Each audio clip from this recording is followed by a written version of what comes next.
지지난주 금요일 저녁 때 일입니다. 어제 제가 저녁을 먹고 이제 금요 철야 있기 전에 잠깐 산책을 하느냐고 예술의 전당으로 올라갔습니다. 예술의 전당에서 이제 걷다가 갑자기 생각이 나는 거예요. 그래서 정신없이 음악당 쪽으로 와봤어요. 왜 그러냐면 그날 저녁에 국립합창단 신진지휘자 초청 연주회가 거기서 있었어요. 2명의 여성 지휘자가 거기 섰었거든요, 무대에. 그 중에 한 명이 권현주 지휘자라고 있었는데 제가 전도사 시절에 초등학교 학생이었어요. 그러니까 제가 스승이죠. 너무 반가운 거예요. 알고는 있었는데 제가 깜빡을 했어요. 그래서 이제 금요 철야 때문에 들어가지는 못하고 밖에서 이렇게 틀어주는 그 영상만 봤거든요. 자, 그래서 제가 이렇게 보여드리려고 하는데 오른쪽에 있는 친구. 저 친구가 여기 한예종 나와갖고요. 그리고 그 독일로 유학을 떠나서 거기서 이제 활동을 하다가 이제 국내로 복귀한 지가 얼마 안 됐더라고요. 몇 달 안 됐더라고요. 한국 합창 음악계를 이끌고 나갈 신진 지휘자, 거기 선정이 됐나 봐요. 그 이제 2명이 둘 다 한예종 출신인데 2명이 이렇게 이제 영광스러운 무대에 서게 된 것입니다. 여하튼 저는 들어가 보지도 못하고 밖에서만 영상으로 잠깐 보는데도 너무 기쁘고 너무 제가 영광스러운 거예요. 저는 단지 한 2, 3년 정도밖에 그 친구랑 같이 안 있었지만 그것도 초등학교 때 그 친구. 자, 그런데 너무 자랑스럽고 제 마음이 기뻤고 또 한편에서 무슨 생각이 들었냐면 야, 우리 현주는 얼마나 영광스럽고 기쁠까, 자기가 지금 그렇게 하면서도. 그러면서 또 한편에서는 이 영광스러운 자리에까지 서기 위해서 얼마나 피나는 노력을 했을까, 그런 생각도 해보게 되었습니다. 여러분, 우리는 이러한 일들을 스포츠계에서도 자주 볼 수가 있죠. 예를 들어서 올림픽이나 세계선수권에서 우승한 사람들 보면 막 감격에 젖어갖고 막 울면서 또 소감 이야기하고 그러잖아요. 자, 이 모습을 지켜보는 우리들도 그러죠. 우승자를 바라보면서 자랑스럽다, 우리 대한민국 자랑스럽다, 이런 이야기도 하고 그러죠. 그러면서 또 가끔씩 이런 생각을 하는 분들도 있습니다. 나도 저런 자리에 언젠가 한번 서봤으면 좋을 텐데. 그러면서 또 이런 생각을 하죠. 근데 나한테는 해당 사항 없는 이야기지, 다 꿈 같은 이야기지, 내가 뭘 할 수 있겠나, 저런 자리가 올 수는 없겠지, 이런 생각으로 또 끝을 맺기도 하고 그럴 겁니다. 그런데요, 이런 생각이 과연 옳은 것일까 이렇게 생각을 해보면 옳은 게 아니에요. 특히 예수님을 믿는 사람들한테는 절대 옳은 게 아닙니다. 왜냐하면 예수님을 믿는 사람들은 머지않아서 최고의 영광의 자리에 서게 될 날이 올 것이기 때문에, 그리고 면류관을 쓰고 서실 분이 계실 것이기 때문에 저는 이 자리에 그런 분이 계실 거라고 믿고 싶고요. 또 믿기를 원합니다. 왜냐하면 이 자리에 그런 분이 있을 수 있어요. 최고의 영광의 자리에. 그것도 금방 시들어버릴 면류관이 아니라, 언젠가는 도금이 벗겨지는 그런 금메달이 아니라, 이 땅에서 몇십 년 동안만 누릴 수 있는 영광이 아니라 썩지 않는 면류관, 생명의 면류관을 쓸 사람들이 생겨날 것이라고 저는 믿고요. 그렇게 기대합니다. 자, 25절 말씀 같이 읽겠습니다. 25절 같이 읽습니다. 이 길을 다투는 자마다 모든 일에 절제하나니 그들은 썩을 승리자의 관을 얻고자 하되 우리는 썩지 아니할 것을 얻고자 하노라. 아멘. 썩지 않을 관이 있다고 합니다. 썩지 않을 면류관을 말하는 거거든요. 여러분, 제가 먼저 여러분을 축복하도록 하겠습니다. 여러분 모두 장차 썩지 않을 면류관을 얻는 주인공들이 되시기를 축원합니다. 아멘. 여러분 모두 나중에 천국의 시상대에 서게 되실 거거든요. 그때 하나님으로부터 주어지는 썩지 않는 면류관, 영원한 영광의 면류관을 그런 쓰는 삶이 되시기를 축복하고 축원합니다. 아멘. 자, 본문 말씀에 보시면요, 사도 바울이 신앙생활을 뭘로 비유했느냐, 달리기, 경주로 비유를 하고 있어요. 참고로 이걸 뭘 보고 한 거냐면요, 그 당시에 고린도 지역에는요 이스티미안이라는 경기가 있었는데, 그 올림픽 경기 같은 게 있어요. 3년마다 열려요. 이스티미안이 3년마다 열리는 경기인데 거기에 주 종목이 3가지예요. 경마, 말 갖고 하는 거, 그 다음에 권투, 그리고 경주예요. 달리기. 자, 요 시합을 하는 거예요. 근데 여러분 아시다시피 수많은 선수들이 경주에 임하지만 면류관을 쓰고 상을 받는 사람, 월계관을 쓰고 이렇게 상을 받는 사람은 한 사람이죠. 팀으로 말하면 구기 종목은 한 팀입니다. 다 받는 게 아니죠. 근데 사도 바울에 의하면 신앙의 경주도 마찬가지래요. 신앙의 경주를 한다고 해서 신앙생활에 동참했다고 해서 모든 사람이 영광의 면류관, 생명의 면류관, 썩지 않을 면류관을 받는 것이 아니다. 그렇게 말씀하고 있습니다. 그러니까 이런 말이에요. 대충 신앙생활 할 거면 대충 신앙생활하는 건 자기 마음이지만 그러나 예비된 영광스러운 면류관은 받을 수 없다. 그런 말씀입니다. 자, 성경에 보니까요. 면류관에 대해서 몇 종류가 있더라고요. 자, 첫 번째 본문에 나오는 썩지 않을 면류관이 있어요. 썩지 않을 면류관. 두 번째는 무슨 면류관이냐면 그 생명의 면류관이 있어요. 생명의 면류관. 자, 앞에 보시고 야고보서 1장 12절 같이 읽습니다. 시험을 참는 자는 복이 있나니 이는 시련을 견디어낸 자가 주께서 자기를 사랑하는 자들에게 약속하신 생명의 면류관을 얻을 것이기 때문이라. 아멘. 여기에 보시면 생명의 면류관을 얻는 사람이 있대요. 자, 그 다음에 또 하나 의의 면류관이 있어요. 의의 면류관. 자, 디모데후서 4장 8절 앞에 보시고 또 같이 읽습니다. 이제 후로는 나를 위하여 의의 면류관이 예비되었으므로 주 곧 의로우신 재판장이 그날에 내게 주실 것이며 내게만 아니라 주의 나타나심을 사모하는 모든 자에게도니라. 아멘. 자, 이렇게 성경에는요 의의 면류관, 생명의 면류관, 썩지 않을 면류관, 여러 가지 면류관이 있습니다. 여기서 중요한 사실은 앞서 신앙의 경주에 참여한다고 해서 모든 사람이 그 면류관을 받을 수 있느냐? 그건 아니라는 거예요. 근데 다행인 게 뭔지 아세요? 그래서 천국은 절대평가가 된다는 거예요. 상대평가가 아니고 절대평가예요. 여러분, 상대평가면 한 사람 딱 정해진 대로 그 사람들만 들어가잖아요. 그럼 어차피 상대평가는 기준을 나눠야 돼요. 근데 절대평가는 예를 들어서 80점 이상이면 80점 이상 통과. 그럼 80점 이상 다 맞으면 여기 있는 분들이 다 통과하면 다 통과할 수도 있는 거예요. 그러니까요, 여러분들 여기 우리 모두가 면류관을 다 얻을 수도 있어요. 여러분이 전부. 근데 또 그거 아세요? 한 명도 못 받을 수도 있다는 거. 절대평가인데요. 거기 다 미달리면 다 떨어져 나가는 거고요. 거기 들어가시면 다 우리가 받을 수 있는 거예요. 한 명 받을 수도 있고요. 10명 받을 수도 있고요. 다 받을 수도 있고 그런 것입니다. 자, 그럼 이 면류관을 쓰고 안 쓰고는 기준이 뭘까? 어떻게 해야 면류관을 쓸 것인가? 그 부분을 아셔야 되잖아요. 그 기준을. 그 대표적인 기준의 말씀이 요한계시록 2장 10절에 나와요. 요한계시록 2장 10절은요. 적어도 안수집사님, 권사님, 장로님들은 무조건 알고 계셔야 되고 또 양심 있으시면 다 아실 거예요. 본인들이 받은 패에 있을 거예요. 아마 거기. 패에 보시면 죽도록 충성하라. 그 다음에 생명의 면류관을 내게 주리라. 이런 말씀이 있죠. 자, 그러니까 생명의 면류관을 누가 쓰는 거냐면 죽도록 충성하는 사람이 생명의 면류관을 쓴다. 그 말씀입니다. 이 말씀에서 보듯이 하나님과 하나님 나라를 위해서 교회를 위해서 충성하는 사람에게만 생명의 면류관, 의의 면류관, 썩지 않을 면류관이 주어지는 것입니다. 그러니까 만일 우리 모두가 충성하면요 모두 생명의 면류관을 쓰시는 거고요. 만일 아무도 충성하지 않으면 아무리 많은 분들이 이 자리에 계셔도 생명의 면류관을 받고 싶어도 받을 수가 없는 것입니다.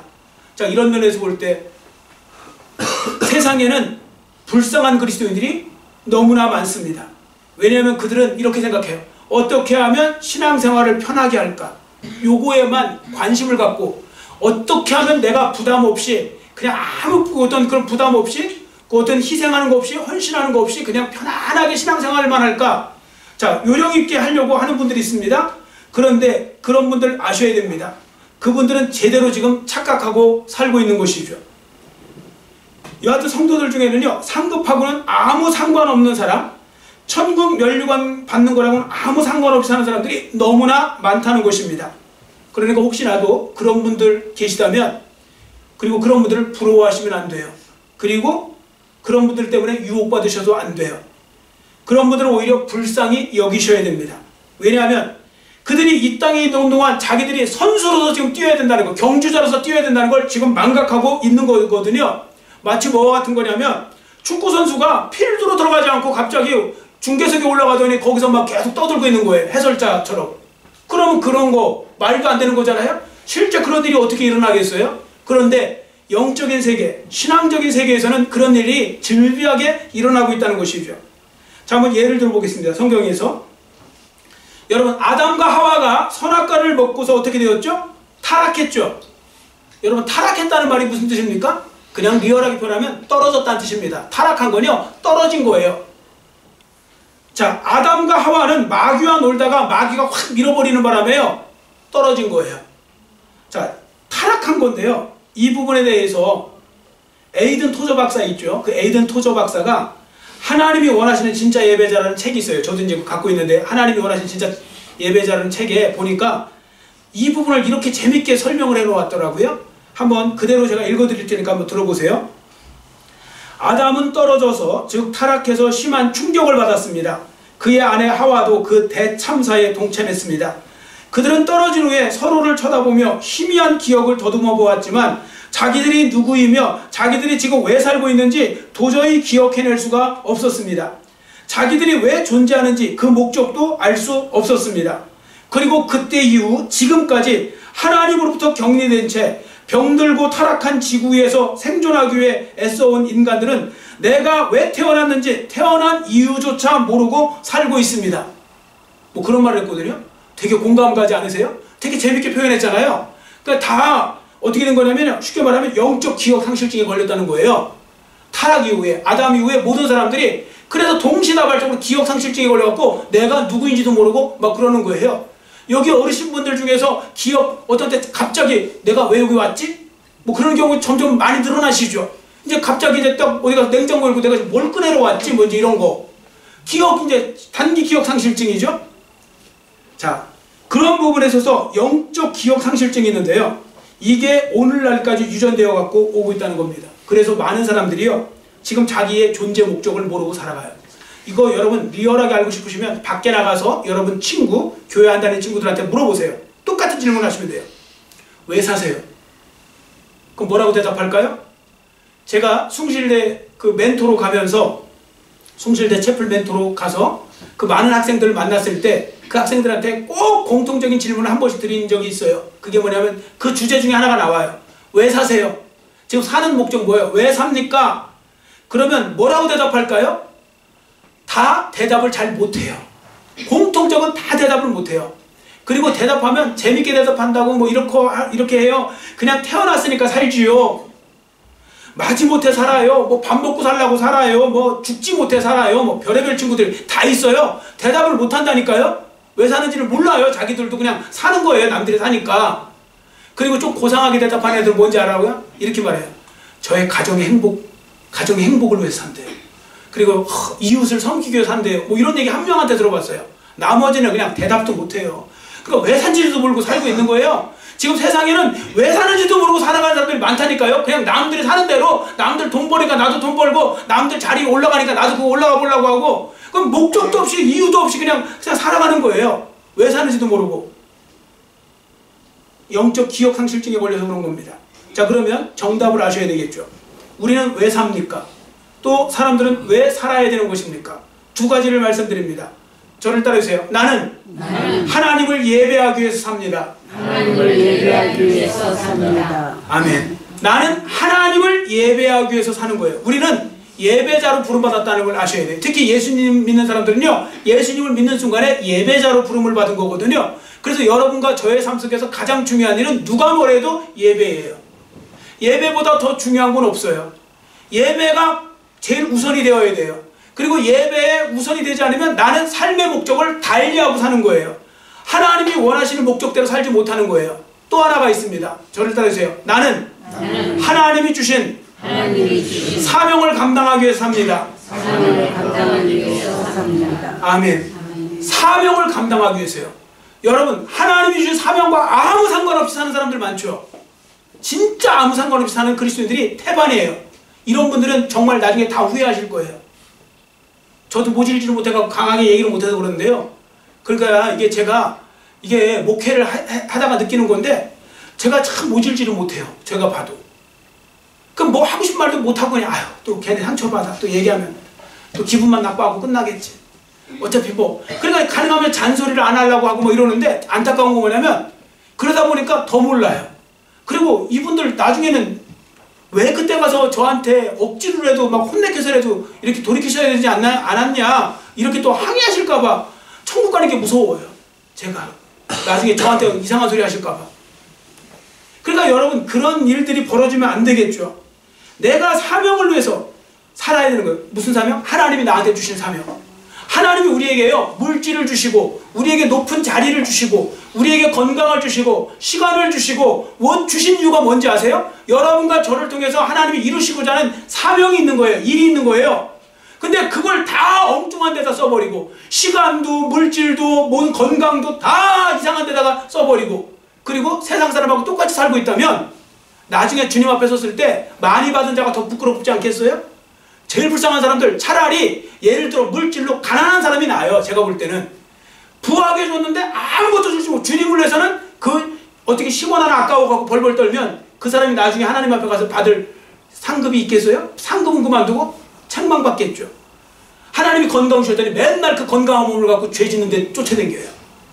쾌락을 향해서 쫓아다녀요. 그러면 차라리 병들어 사는 게 나아요. 그러니까 하나님 높은 자를 줬더니 그거 다 그냥 세상에 그냥 권력에 취해갖고 맨 엉뚱한 짓만 하고 있어요. 그러면 차라리 그 권력이 없이 사는 게 살아요. 본디오 빌라도가 될까 했다면 차라리 무명에 그냥 농민으로 사는 게 훨씬 낫습니다. 여하튼 중요한 건 우리는 사명을 위해서, 그리고 하나님께 예배하기 위해서 산다는 거, 요 두 가지만 알아도요, 우리가 바로 살 수가 있어요. 하나님을 예배하는, 나는 하나님을 예배하는 예배자입니다. 우리 뭐 CCM 찬송 막 부르고 그러잖아요. 그런 것처럼 우리가 그 예배자로 살아가는 거, 이걸 중요시 여겨야 됩니다. 자, 그리고 예수님을 믿는 사람들 특히 조심하셔야 될 게, 헷갈리지 마셔야 돼요. 내가 누구인지, 선수인지 구경꾼인지 관광객인지 잘 아셔야 됩니다. 그러지 않으면요, 자꾸 경기장에서 뛰려지 않고 편안하게 관중석 올라가고 쳐다보고 있으려고 그래요. 그러면 안 됩니다. 절대로 신앙생활을 구경꾼 입장에서 하시면 안 됩니다. 여러분 기억하시기 바랍니다. 예수님을 주님으로 고백한 모든 성도들은 이 땅에서 선수로 부름받았다는 겁니다. 이것부터 분명히 하셔야 됩니다. 자, 제가 그럼 어쨌든 답을 알려드릴 테니까 저를 따라해주세요. 나는 하나님 나라를 위해서 경주하는 선수입니다. 아멘. 우리가 선수예요, 정말로. 자, 히브리서 12장 1절. 히브리서 12장 1절 같이 읽습니다. 이러므로 우리에게 구름같이 둘러싼 허다한 증인들이 있으니 모든 무거운 것과 얽매이기 쉬운 죄를 벗어버리고 인내로서 우리 앞에 당한 경주를 하며. 아멘. 자, 보세요. 인내로서 우리 앞에 당한 경주를 한다는 건 저건 시합을 한다는 뜻이에요. 그러니까 시합을 하려면 우리는 선수로 부름받은 거거든요. 자, 그런 부분에 있어서 인내가 필요하다, 그런 말씀을 하고 있죠. 신앙인은 모두 경주자라는 걸 아셔야 됩니다. 자, 그러면 생각해 보세요. 한 사람의 그리스도인으로서, 한 사람의 성도로서 제대로 사는 거 쉬울까요? 어려울까요? 어려워요. 왜냐하면 우리는 경주자로 선 거니까요. 여러분 조깅하세요? 조깅도 하는 거 쉽지 않아요, 생각보다. 그런데 조깅은요, 혼자 하는 거니까 뛰다가 힘들면 서서 걸어가다가 뛰다 하면 돼요. 조깅은 그래도 쉽지 않지만 조깅은 할만해요. 그런데요, 달리기는 달라요. 경주하는 건 달라요. 이건 시합에 나간 거잖아요. 시합에 나가서 뛰다 말다 할 수 있어요? 죽어라고 뛰어야 되죠. 저는요, 이 뛴다는 얘기만 하면 꼭 생각나는 거 있어요. 중학교 2학년 때 친구 잘못 만나갖고, 친구가 왜 잘못 만났다고 그런 거냐면 제 친구 옆자리에 앉는 애가 체육부장이었어요. 체육부장인데 저보고 걔가 이제 그 운동회 같은 거 하면요, 체육대회 같은 거 하면 편성을 하는데 저를 1500m에다 놓는 거예요. 저는 심장이 약해갖고 못 뛰어요. 그렇게 오래 뛸 수가 없어요, 세게. 그런데 저를 1500m에 넣어놨는데 안 나갈 수가 있어요. 반 대표인데. 그래서 이제 8명이 나왔어요. 8명이 나왔는데 또 문제가 뭔지 아세요? 거기가 남녀공학이에요.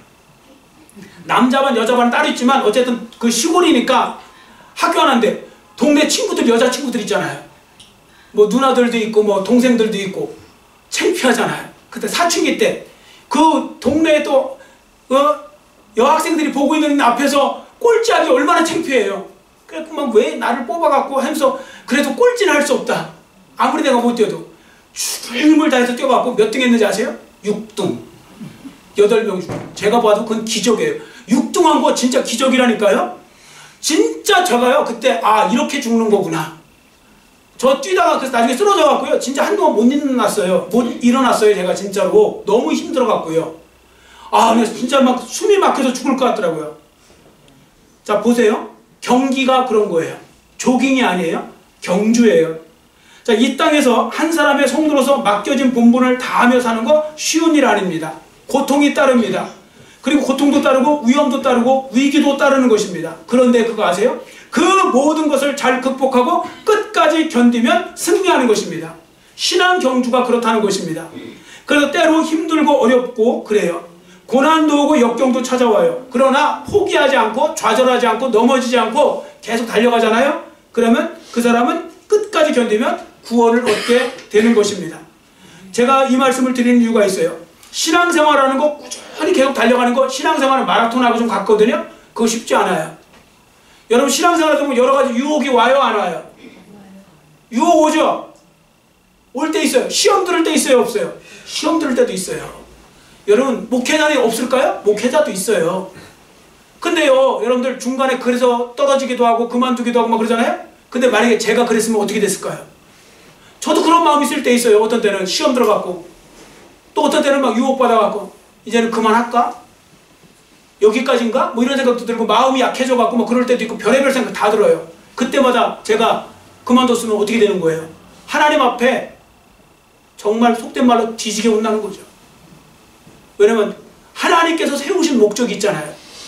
그래서 제가 그걸 또 참고 견디면 또 괜찮아지고 또 한동안 뛰고. 그래서 마라톤이, 여러분 마라톤 선수는요, 여러분 우습게 보시면 안 돼요. 마라톤 선수들 이야기 들어보면요, 뭐 다른 선수들 마찬가지겠지만 선수는 3번의 데드 포인트 지나간다고 그러잖아요. 그게 뭐냐면 막 뛰다가 있잖아요. 어느 순간에 이러다가 난 죽는다, 뭐 이런 정말 죽을 것 같은 고통이 온대요. 그걸 또 견디면요 또 뛸만 하대요. 그러니까 또 뛰다가 또 한 번 또 온대요. 막 죽을 것 같은 막 그런 고통이. 그러다 그걸 또 견디잖아요. 3번 견뎌야 42.195km를 뛴대요. 여러분 말이 42.195km지 42km면 도대체 여기서 어딥니까? 여기서 한 2000까지 가는 건가요? 뭐 그 정도 가는 건데요. 이게 뭐 엄청난 거 아닙니까? 그러니까 견디면 우승하고 나중에 견디면 결국 성공하고 이제 뭐 그러는 건데요. 자, 그러면 우리가 아셔야 될 건, 이제는 우리가 신앙의 경주를 해야 되는 거니까 그걸 각오하고 뛰어야 되잖아요. 그럼 어떻게 해야 신앙의 경주를 잘할 수 있을까? 이제 그 부분을 우리가 배우셔야 됩니다. 3가지를 간단하게 말씀드립니다. 첫 번째, 분명한 목표가 있어야 됩니다. 목표가 분명해야 됩니다. 목표가 없으면요, 환경을 바라보게 되고 쉽게 낙심하고 포기할 수 있게 되기 때문입니다. 여러분 예를 들어서 여러분들 숨 참는 훈련을 한다고 생각해 보세요. 여러분 그리고 예를 들어서 팔굽혀펴기라고 할 때 보세요. 목표를 정해놨어요. 예를 들어 나 숨을 1분만 참아봐야지 하고서 참는데, 그러면요 참는데 더 오래 참을 수 있어요. 그걸 보고 참으면. 근데 목표 없이 참으면 조금 숨 참아 이렇게 하죠.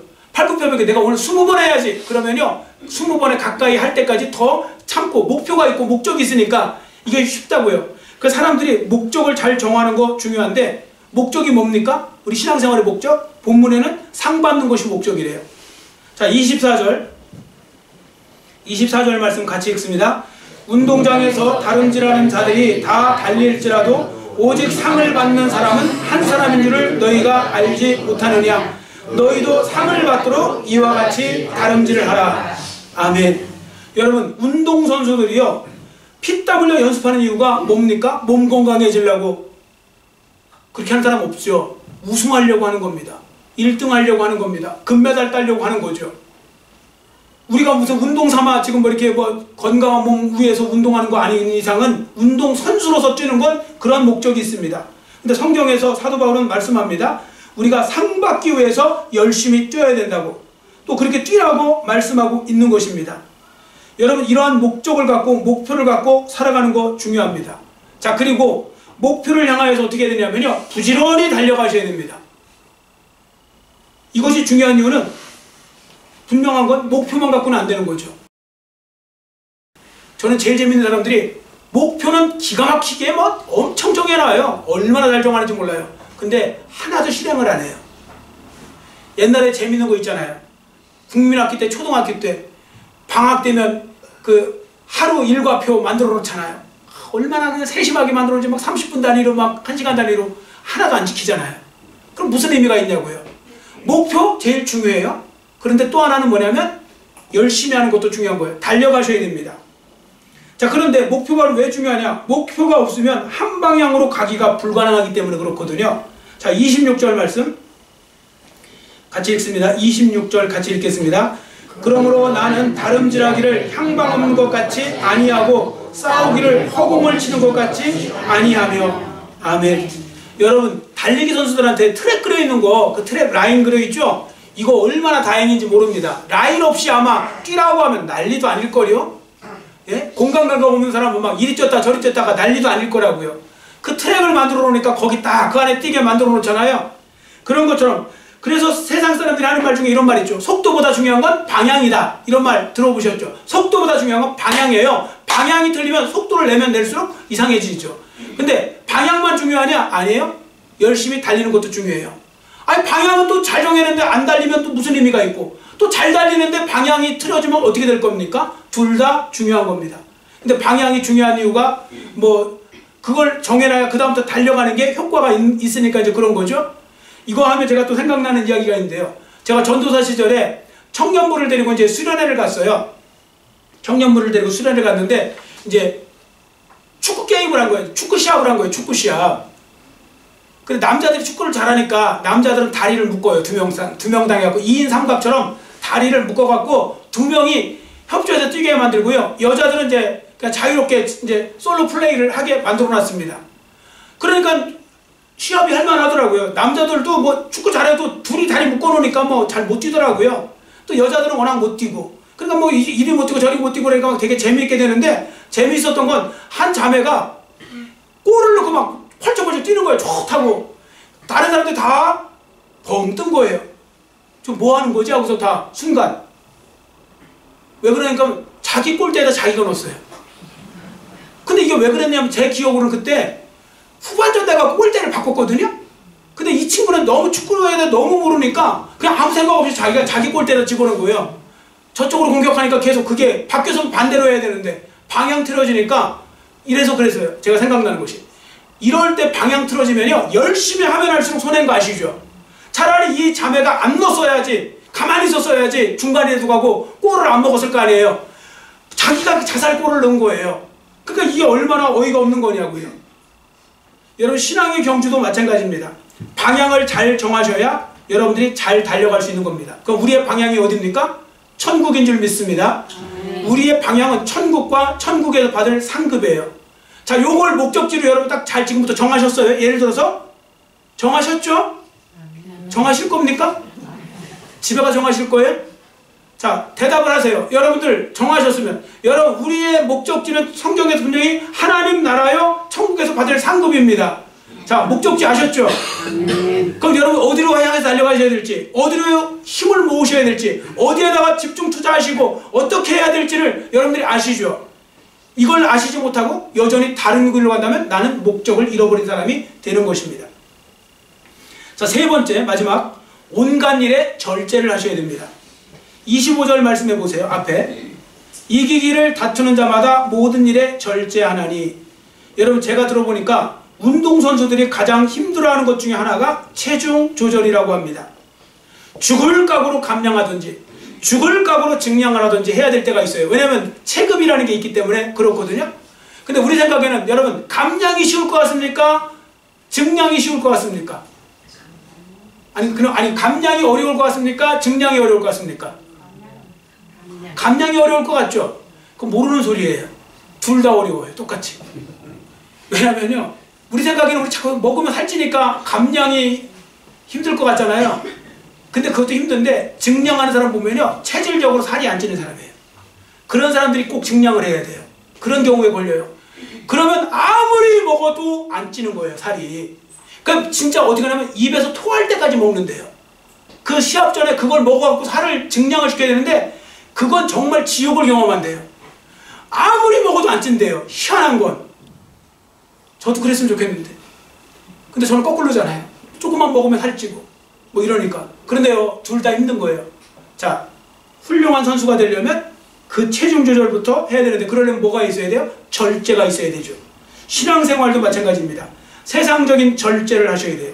세상적인 쾌락을 절제하시고 교만을 절제하시고 욕심을 부리지 말아야 됩니다. 그리고 신앙인으로서 합당치 않은 일들에 대해서 절제를 해야 됩니다. 그래야 잘 달려갈 수 있는 것이죠. 여하튼 여러분과 저가 나중에 주님 앞에 섰을 때 생명의 면류관 다 받는 분들이 되시기를 축원합니다. 나중에 갔는데 아무도 받은 사람이 없으면 진짜 이거야말로 얼마나 부끄러운 거고, 이거 얼마나 이거 그렇습니까? 저도 이 말씀을 준비하면서 좀 더 열심히 정말 충성해야 되겠다 이런 생각 드는 곳이, 갔는데 막 몇 분들은 다 서 계시는데 저는 없어요. 그게 면류관인 줄 알고 이게 봤더니 위에 개털모자가 있네요. 옛날 왜 부흥 강사들 그랬잖아요. 면류관 쓰는 게 아니고 개털모자 쓰고 앉아있다고. 여러분 그러지 마시기를 바랍니다. 그리고 면류관을 받으신 후에 마지막으로 해야 될 일 하나를 더 말씀드리는데요. 그걸 해리 아이언사이드 목사님의 예를 통하여 말씀드릴게요. 해리 아이언사이드라는 목사님이 있는데 그분 되게 설교자로 유명한 분이거든요. 자, 그분이 어느 날 면류관과 하늘의 상급에 대해 설교를 했대요. 그래서 딱 내려왔더니 약간 시험 들은 그 성도 한 분이 오더니 궁금한 거예요. 그래서 그랬대요. 목사님, 질문이 있습니다. 얘기해 보세요. 목사님, 혹시 목사님 지금 열심히 지금 주의 사역 감당하시는 게 하늘에 있는 상 받으려고 그러시는 거예요? 그랬대요. 그 목사님이 그렇다고 그랬더니 목사님 조금 실망이네요 이건. 왜 그러냐니까, 아니 목사님 순수한 마음으로 신앙생활을 줄 알았더니 상 받으시려고 그걸 한 거예요 지금? 그래서 해리 아이언사이드 목사님이 그랬대요. 성도님 잘 들으세요. 성경에 상 받기 위해서 힘쓰라고 했으니까 저는 상 받기 위해서, 면류관 받기 위해서 지금 가는 거 맞고요. 그러나 하나 더 아셔야 될 게 있는 게, 제가 면류관 받은 다음에 뭘 할지를 아셔야 됩니다. 제가 면류관을 쓰잖아요. 그럼 면류관을 주님 앞에 가서 엎드려갖고 꿇어 엎드려서 면류관을 벗어갖고 주님 발 앞에 내려놓을 겁니다. 그리고 주님이 하셨습니다. 주님이 영광 받아 주옵소서. 주님의 은혜도 여기까지 왔습니다. 그렇게 말하려고요. 그랬대요. 얼마나 멋있습니까? 여러분도 저도 그렇게 되기를 원합니다. 나중에 면류관을 쓰신 다음에 면류관을 주님 앞에 내려놓으시면서 이 모든 것이 하나님의 은혜였습니다. 자, 그런 영광스러운 자리에 서시기를 축원합니다. 아멘. 근데 말씀드렸죠. 내렸는데 보니까 이게 개털모자네. 그러니까 얼마나 부끄러운 거냐고요. 내가 명색이 목사요, 장로요, 권사요, 내가 막 그래도 성도요, 막 올해 몇십 년 신앙생활 했는데 나중에 보니까 이게 면류관인 줄 알았더니 개털모자네. 그러면 어떻게 되겠냐고요. 그래서 그런 일이 생겨나지 않도록 조심하시고, 그리고 딱 내려놓은 다음에 우리가 하나님 앞에 주님이 인도하셔서 여기까지 왔습니다. 그렇게 찬양을 하면 얼마나 좋을까요? 그래서 우리가 끝나고 부를 찬송가가 그거잖아요. 25장 면류관 벗어서 주 앞에 드리세. 그 찬양을 하면서 여러분들이 결단을 하시면 됩니다.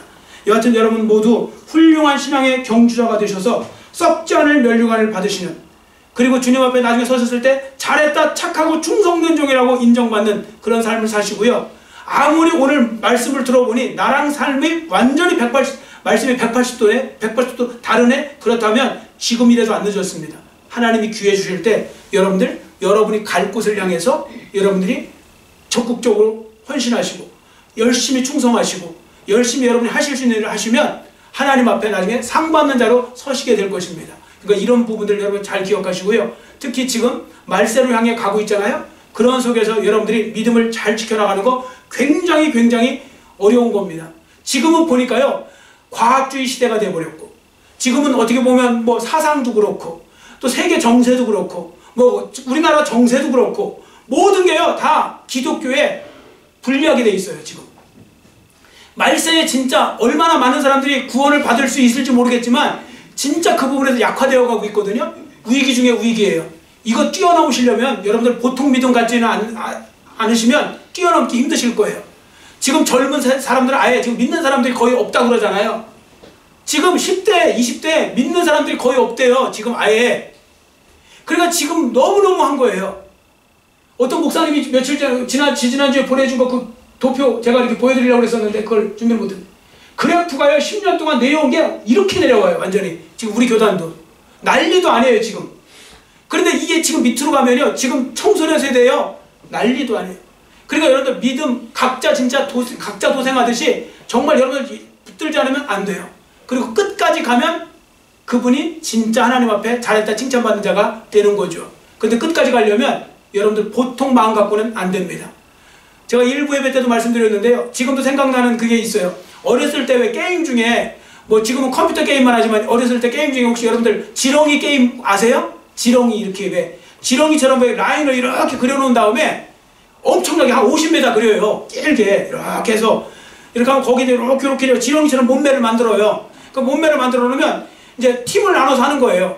이긴 팀이 이제 그 안에 들어가 갖고 저 목적지까지 달려가는데 그 나머지는 어떻게 하냐, 바깥에서 기다리고 있다가 넘겨뜨리고 잡아당기고 해서 그 선 밖으로 빼면 지는 거예요.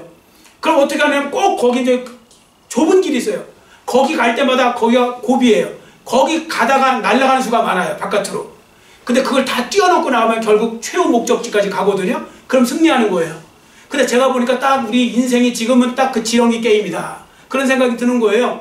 여하튼 여러분들, 우리가 지금 어디까지 달려가고 있는데 지금 여러분 아직까지 밀려나가지 않은 거예요. 코로나 이후로 지금 얼마나 많은 사람들이 지금 밀려나가는지 아십니까? 마귀가요, 그 졸개들하고 다 시켜갖고 다 잡아당겨갖고요, 지금 세상에 나가서 거기서 이제 가만히 멀뚱멀뚱 있는 사람들이 너무 많아졌다는 거죠. 여러분 끝까지 잘 가시기를 축원합니다. 저랑 끝까지 잘 달려가셔야 됩니다. 목적지까지. 그리고 여러분 승리하는 자로 주님 앞에 서시기를 간절히 빌고 원합니다. 아멘. 기도하겠습니다. 사랑의 하나님 아버지, 감사합니다. 오늘 말씀을 통하여 썩지 않을 면류관을 받으려면 우리가 어떻게 살아야 되는지, 무엇을 해야 되는지를 보았습니다. 하나님 아버지, 주님이 주신 말씀대로 우리가 썩지 않을 면류관을 받으려면 끝까지 주님 앞에 충성스러운 일꾼으로 사셔야 되고, 또한 아버지 하나님이여, 목표와 방향을 분명히 하고 열심을 향해서 최선을 다해 달려가야 되는데, 하나님 아버지, 이렇게 살지 못하고 완전히 이 삶과 반대로 살고 있는 나의 모습은 아닌지 돌아보기를 원합니다. 하나님 아버지, 다시 한번 불쌍히 여겨주시고, 이제라도 기회가 있을 때 정작 우리가 주님 앞에 설 날은 얼마 남지도 않았는데, 아버지 하나님, 마치 이 세상의 전부인 것처럼 우리가 엉뚱한 것의 목적과 엉뚱한 곳으로 향해 달려가고 있지는 않은지 돌아보면서 우리가 신앙생활을 중요시 여기고, 그리고 하나님을 예배하고 하나님이 주신 사명을 하나라도 잘 이루기 위해서 힘써야 됨을 다시 한번 기억하고 열심히 그렇게 살아갈 수 있는 하나님의 자녀들 모두의 삶이 될 수 있도록 은혜 베풀어 주시옵소서. 감사드리며 예수님의 이름으로 간절히 축복하오며 기도드렸사옵나이다. 아멘.